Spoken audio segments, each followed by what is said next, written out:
Deepmala from Maharaja Agrasen School. Today we are going to study chapter 2 from class 10th. Chapter second का था acid base और salt, जिसके पिछले part में हमने एसिड की प्रॉपर्टीज और उसकी रिएक्शन के बारे में पढ़ा था। अब हम देखेंगे यूजेस ऑफ एसिड। फर्स्ट है, ये तीनों के तीनों जो है मिनरल एसिड है, स्ट्रॉन्ग एसिड है। इनमें सल्फ्यूरिक एसिड का जो यूज है वो फर्टिलाइजर्स बनाने में किया जाता है। वहीं जो नाइट्रिक एसिड है इसका यूज भी फर्टिलाइजर और एक्सप्लोजिव मटेरियल यानी कि बारूद जैसे पदार्थ बनाने में करते हैं। और तीसरा है हाइड्रोक्लोरिक एसिड।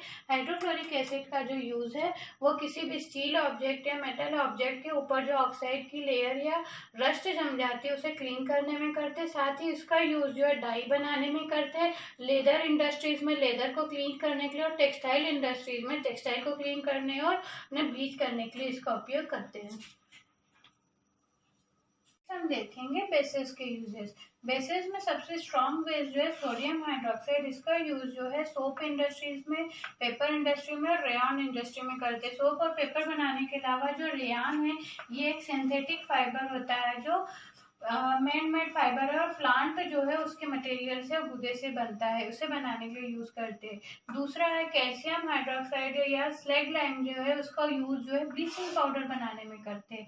तीसरा सोडियम कार्बोनेट का जो यूज है वो हम वॉशिंग सोडा के जैसे कर सकते हैं और इसका यूज जो है हार्ड वाटर को सॉफ्ट करने में भी करते हैं।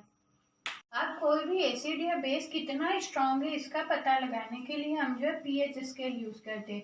पीएच स्केल में जो है हाइड्रोजन आयन के कंसंट्रेशन के अकॉर्डिंग जो है हम लोग ये पता लगाते हैं कि कोई भी कंपाउंड जो है वो एसिडिक है या बेसिक है। इसके बीच में जो आता है वो 7 आता है। 7 का मतलब होता है ये जो सब्सटेंस है वो न्यूट्रल है। इस समय यहाँ पर जो इसमें हाइड्रोजन आयन के और बेसिस के लिए होता है हाइड्रोक्साइड आयन। तो इस समय यहाँ पर हाइड्रोक्साइड आयन और हाइड्रोजन आयन की क्वांटिटी जो है वो इक्वल होते हैं। जो डिस्टिल वाटर होता है, प्योर वाटर है, उसका जो पीएच वैल्यू होती है वो 7 होती है। अब जो हमें पता है कि अगर कोई सब्सटेंस एसिडिक है तो उसमें जो है हाइड्रोजन आयन का कंसंट्रेशन बढ़ेगा, और अगर कोई सब्सटेंस बेसिक है तो उसमें जो है हाइड्रोक्साइड आयन का कंसंट्रेशन बढ़ता है। तब जब हम इसमें 7 से जो 0 की तरफ जाते हैं तो धीरे धीरे जो है यहाँ पर हाइड्रोजन आयन का कंसंट्रेशन बढ़ते जाता है। इसका मतलब जो पर्टिकुलर सब्सटेंस है वो एसिडिक होते जाता है, 0 तक पहुंचकर वो बहुत ज्यादा कंसंट्रेट और स्ट्रॉन्ग एसिड हो जाता है। वहीं अगर हाइड्रोजन आयन कम हो रहा है और हाइड्रोक्साइड आयन की क्वांटिटी बढ़ती जा रही है तो इसका मतलब है कि पर्टिकुलर वो जो कंपाउंड है वो बेसिक नेचर का है। तो 7 से ज्यादा और 14 तक पहुंचने तक जितने भी कंपाउंड होते हैं वो सारे स्ट्रॉन्ग बेसिड हो जाते हैं।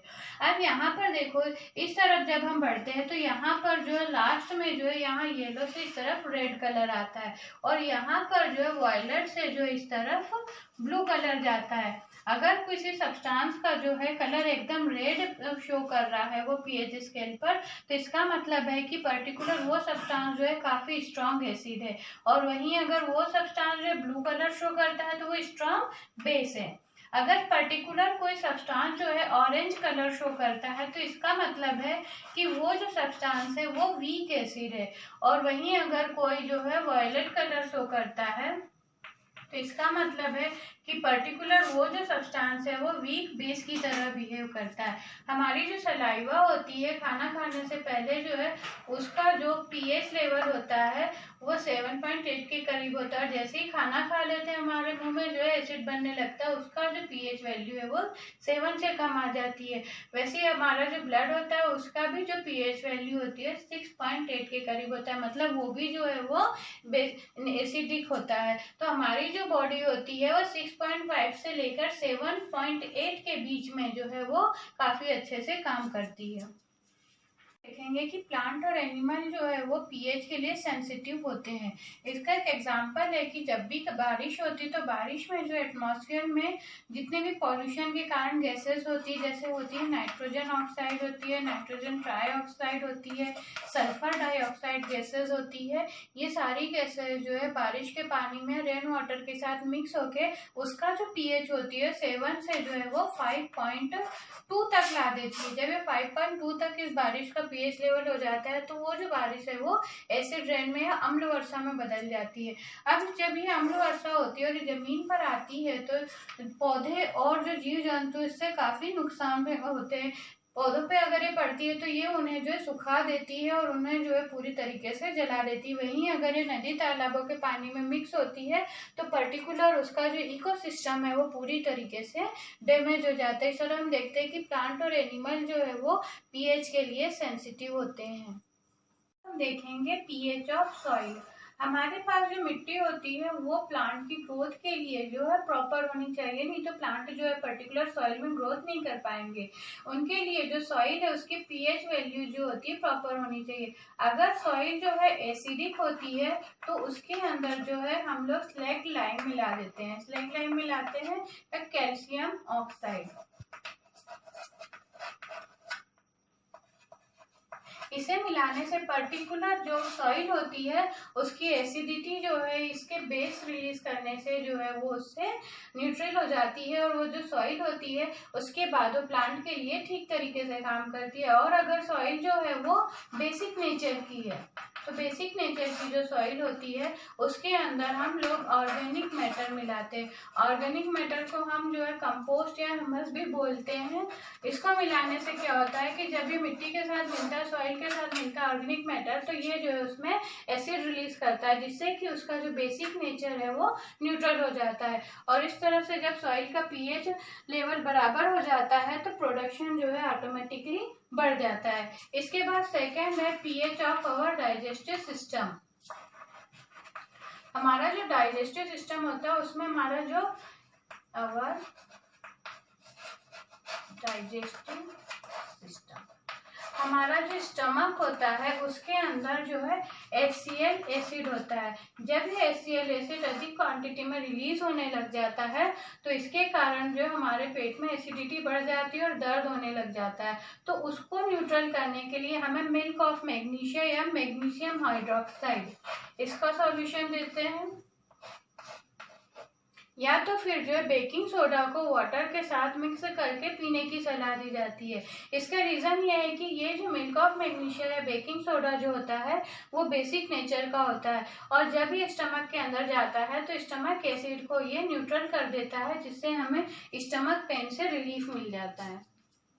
हम देखेंगे कॉज ऑफ टूथ डीके। हमारा जो मुंह होता है उसमें जो सलाइवा रिलीज होती है वो बेसिक नेचर की होती है, लेकिन जब हम खाना खाते हैं तो हमारे मुंह में जो है कार्बोहाइड्रेट जो ऑटोमेटिकली सलाइवा के साथ मिक्स होकर ग्लूकोज में चेंज हो जाता है और तब जो है वो ग्लूकोज जो होता है उसके कारण फूड पार्टिकल के कारण जो है हमारे मुंह में जो पीएच लेवल होता है वो 5.5 तक आ जाता है। इस 5.5 के जो पीएच लेवल है उससे हमारे मुंह में जो बैक्टीरिया तेजी से ग्रो करने लग जाते हैं और उन फूड पार्टिकल्स के ऊपर जो है वो बढ़ना शुरू कर देते हैं। तो इसको खत्म करने के लिए हमें जो है बेसिक नेचर के टूथपेस्ट का यूज करना पड़ता है। कोई भी टूथपेस्ट आप जो यूज करते हैं बेसिक नेचर का होता है तो वो इस एसिडिक बिहेवियर को खत्म कर देता है, न्यूट्रल कर देता है और दांतों को बचा लेता है। अगर particular time to time brush नहीं किया गया तो ये वाला जो एसिड होता है वो दांतों का जो एनेमल होता है उसको धीरे धीरे खत्म करने लगता है और दांतों के अंदर जो है कैविटी बन जाती है। इसके बाद जो है सेल्फ डिफेंस बाय एनिमल। अब हमारे पास हम देखते हैं कि बहुत सारे एनिमल्स ऐसे हैं, ये इंसेक्ट ऐसे होते हैं जो हमें काटते हैं तो काफी दर्द होता है। जैसे चींटी या बीज हमें काटती है तब वो हमारी बॉडी में जो है वो फॉर्मिक एसिड रिलीज कर देती है। जैसे ही वो डंक लगाती है वो हमारी बॉडी में फॉर्मिक एसिड डालती है जिससे हमें बिल्कुल बर्निंग इफेक्ट जैसा दर्द होता है। और इसको न्यूट्रल करने के लिए हम उसके ऊपर कैलामाइन लगाते हैं, कैलामाइन लगाते हैं या फिर जो बेकिंग सोडा होता है उसका जो है मॉइस्ट पेस्ट बना के लगाते हैं। तो ये जो फॉर्मिक एसिड होता है उसको ये जो कैलामाइन या जो बेस होता है वो न्यूट्रल कर देता है और हमें दर्द से राहत दिलाता है। ऐसे सेल्फ डिफेंस के लिए प्लांट में जो नेटल प्लांट होता है उसके ऊपर जो है छोटे छोटे कांटे उगे हुए होते हैं। ये कांटे जो होते हैं जब भी इसे कोई एनिमल टच होता है तो ये उसके अंदर मेथेनिक एसिड जो है वो ट्रांसफर कर देता है जिसके कारण जो है बहुत जलन होती है। और इस तरह से जो ये एनिमल और प्लांट से सेल्फ डिफेंस के लिए एसिड का यूज करते हैं। I am giving you some question according to today's lecture. You should be note this question in your notebook. First question is define pH scale. Second है write the cause of tooth decay या दंत क्षरण के कारण लिखो। Third है why we feel burn when stung by honey bee, हमें जो है जब मधुमक्खी काटती है तो दर्द क्यों होता है। अभी बताओ।